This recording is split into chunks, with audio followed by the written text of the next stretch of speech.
Good afternoon, Long Branch staff. Welcome to this session of Future Ready Professional Development Summit on creative uses for Google Slides and Forms in your classroom. I'm going to go over some ways that you can make choose your adventure style stories for the reading and writing classroom, as well as review games in Google Slides. I hope you enjoy this session and are ready to learn something new. We often talk about what it means to move from compliance to engagement. It's the idea of creating an environment where students want to learn rather than have to learn. But if we want students to be creative, self-directed learners, we need to move beyond student engagement and into empowerment. But this requires some paradigm shifts. That's right, we are going to be talking shift. Here's what I mean. The empowered classroom is a shift from giving choices to inspiring possibilities. It's a shift from making the subject interesting into tapping into the student interest. When you go from saying you must learn this to asking, what do you want to learn? It's a shift from taking assessments to assessing your own learning. An iterative process full of mistakes that ultimately lead to success. It's a shift from the teacher asking all the questions to the students asking their own questions, where they chase the inquiry process and take learning off-road.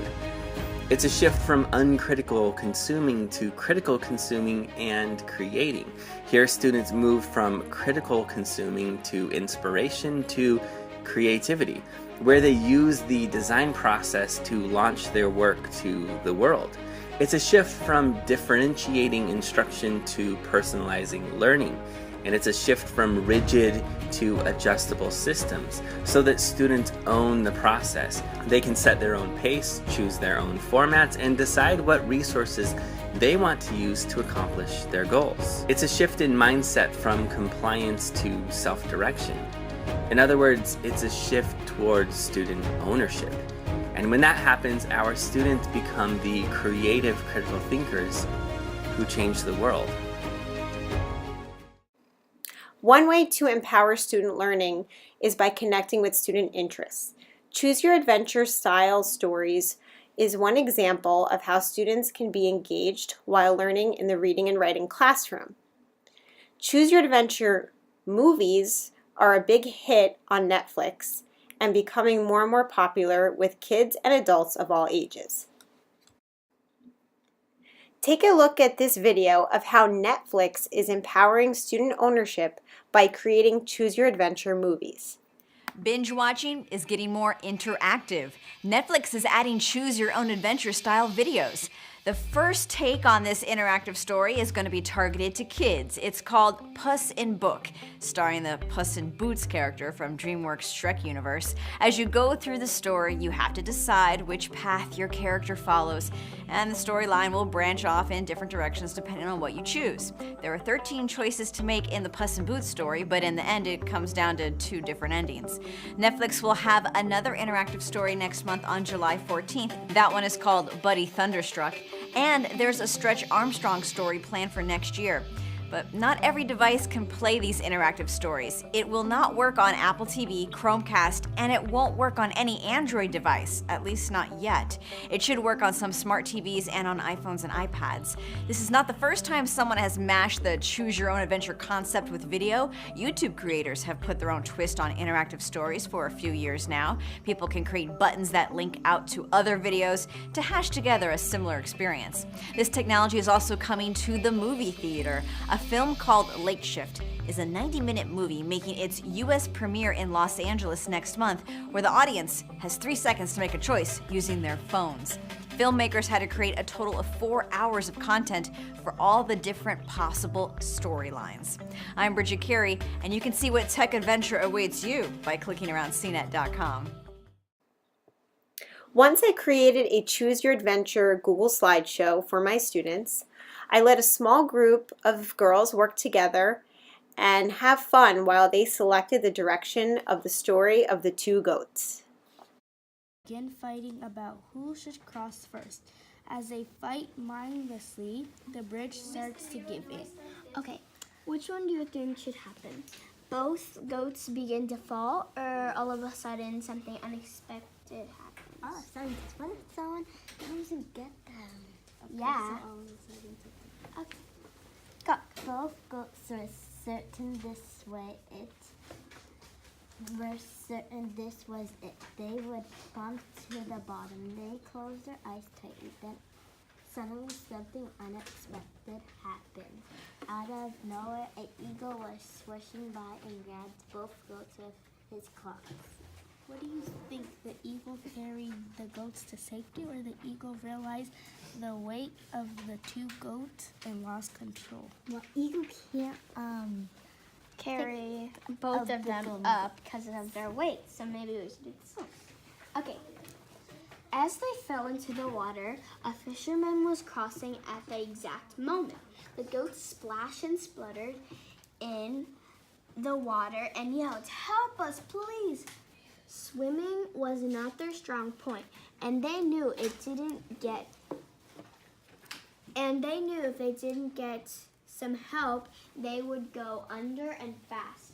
The fisherman spoke and explained, "I will help you only if you promise to be friends and look out for one another for the rest of your lives." Do you think they should agree or disagree? I feel like disagree because I want to see what happens. Okay. You got us into this mess, yelled one goat to the other. I will never forgive you for it. Stop fighting and let's get back to safety, suggested the other goat. They sat in silence for what felt like forever before they shook hooves in argument. Do you think that this should be at the end, or do you think there should happen more things? Like, and the end, and then, okay. They knew it was more important to work as a team than to fight with another.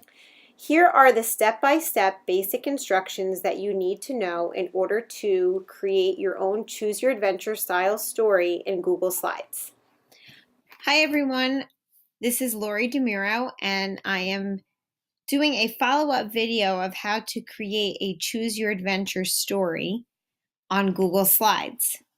So just to get you started, you would go to your Google Drive, select New, Slides, and start a blank presentation.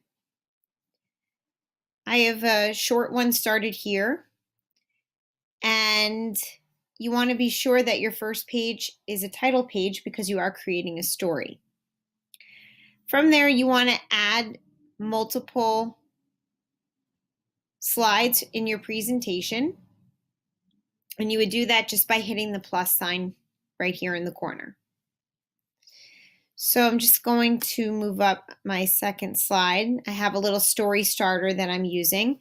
My family decided to take a trip to the beach. We were having the greatest day when all of a sudden, and this is where you will give the class choices. So in order to give choices, you want to create buttons. You will do that using the shapes, and you can select any kind of shape you would like. So I'm just going to pick a rounded rectangle. And normally I like to create one and then just copy and paste it.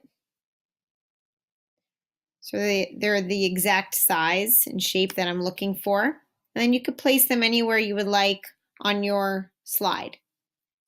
Next, you want to link them so they become a button. You will do that by right-clicking on the shape, selecting Link, select Slides in this presentation, and then pick where you would like it to jump to when pressed. So the first button is going to go to slide 3. Select Apply. The second button, right-click, Link, Slides in this presentation. I'm going to have this one jump to slide 4. Now I need to put my text in the box. So I'm going to have all of a sudden people started to scream. And then over here, people started to laugh. So I have two very different directions the story can go in. Next, I just want to be sure that when I press the button, they are going to the correct slide. So I'm just going to add here, I'm going to change my slide layout to this, and this one will be people started to scream. So I know this will jump to that correct slide. Again, I'm going to go to slide. I'm going to change my layout. And you could change it to whatever you prefer.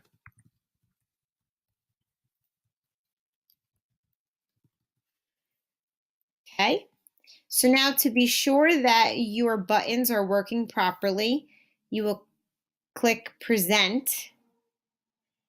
And then when you hover over, you will see it turns to a hand. So you can click on it and be sure that that takes me to people started to scream.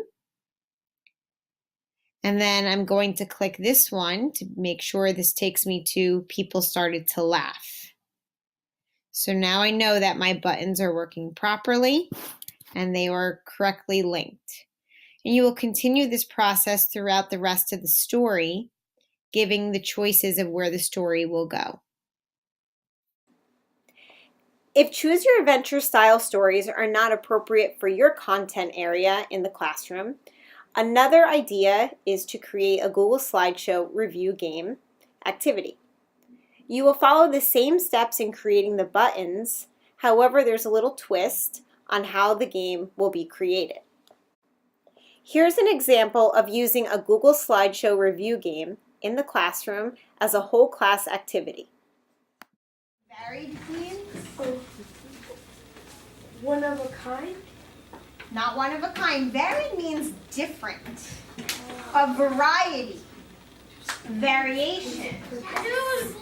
So, those of you that picked yellow were Incorrect.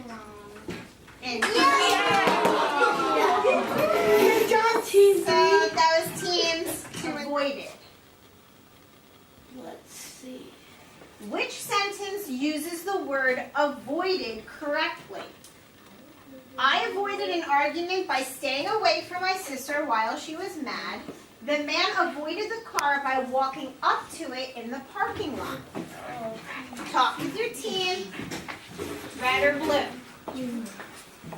Boards up. Remember what avoided means, Joseph? Staying away from something. To stay away from. So if you picked red, you are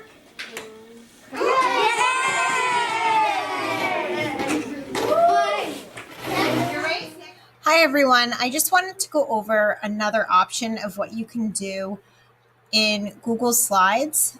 If Choose Your Adventure stories are not something that you find necessary in your classroom, there are some other ways that you can use the same concept of linking to different slides for other purposes. For example, here I created a Unit 2 vocabulary review, and what I did was I made a home page and I linked each word to a different page for the students to practice. This could be done as a whole group assignment, a whole class game. It could be small group. It could be in teams. Students could even do it individually for extra practice. So what we did was we went word by word and we did the activity. For example, if the students click on a word such as varied, it would link us right to the question for that vocabulary word. Which one is a representation of the word varied? So they had to look at their options. They had to know the definition of varied in order to make their choice. If they selected the correct answer, it would bring us to the You Got It site. And then if we went back to varied, if we got the incorrect answer, it would just bring us to an incorrect answer slide. So this one was for each word. If you went through, which picture is a visual of the word gaped, again, they had to decide on their answer, and it would link them to the correct or the incorrect slide. So the way that you do this is very similar to the Choose Your Adventure stories. So first you want to make sure that you make enough slides depending on how many words, or if you're doing this for math, you can maybe do facts, word problems, whichever you're choosing to do. You don't have to do a home screen like this with the vocabulary words. You can just jump right in and start with their 2 options to even simplify it more. So if I were to add another page just to walk you through it, so I'm going to do the plus sign. You can even duplicate slides, which makes it even easier. Once you have your buttons set up for where you want them to lead you to, duplicating the slide will be true for each one that you make. And then you can just go through and you can make sure that they're linked to the correct slide. You can change the colors, and I can show you that in a minute. So if I'm going to add in one more slide, I've just hit the plus sign. Or if you want to duplicate it, you would just right click and hit duplicate slide. And then I would have a duplicate, and then I can go in and make my changes to my question. So maybe I wanted to add a new word, such as, what is the definition of the word legendary? Then I can change my options. And an incorrect answer.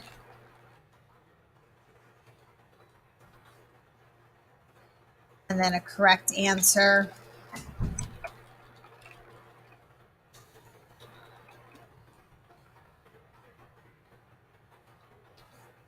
So now you have to see which slide numbers you have your you got it, yay answer, and your incorrect one. So it's slides 18 and 19.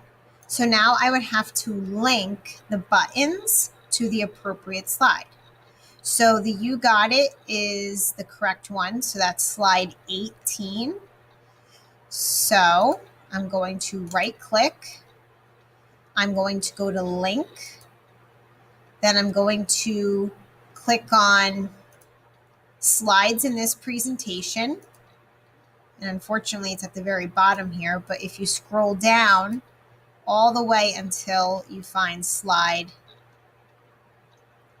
18, or let me try this again. Sometimes you might have to move it up out of the way. So I'm going to right click, go to link, hit slides in this presentation, scroll to find the slide that you're looking for. So I'm looking for slide 18 and hit apply.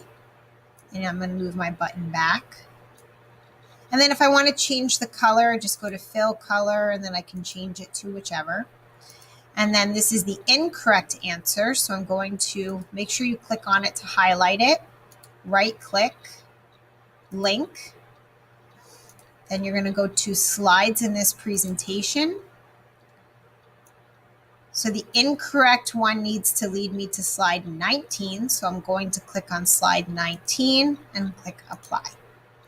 So now when I hit present, if the students are doing this, or if we're doing this as a class activity, and it says, what is the definition of the word legendary? If they click someone that is not known, it will bring us to the incorrect answer.